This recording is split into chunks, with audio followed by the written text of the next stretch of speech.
Hi, today I'm making a white bean and broccoli salad. I had several white beans, and so I wanted to do a white bean chili as well as a white bean broccoli salad. And so I've soaked my beans overnight so that they will be softened.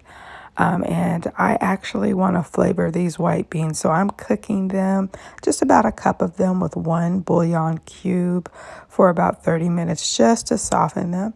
And then that 1 cup I've set aside. I then have prepared my ingredients for this salad. And so you see broccolini, the white beans, radish, and a number of ingredients I'll go through. So again, a nice bed of leafy green vegetables. I like mixed greens for this. Broccolini works best, so baby broccoli as it's sometimes known as. 3 sliced radishes, as well as about 10 cherry tomatoes. I've just cut them in half. And I'm going to parboil the broccolini for about 10 minutes just to soften it.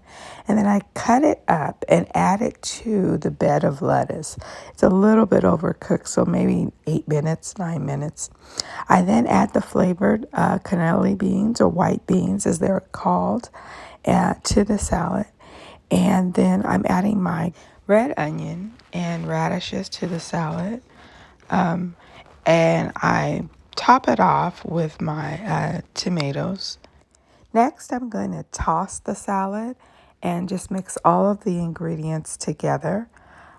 This salad I'm making because I want to take it for lunch this week, and it will last a couple of days without any salad dressing. So I can place it in my container and just seal it really tight and sit it in the refrigerator. If I decide to dress it, I can dress it with lemon juice and salt and pepper, or I can dress it with my favorite salad dressing.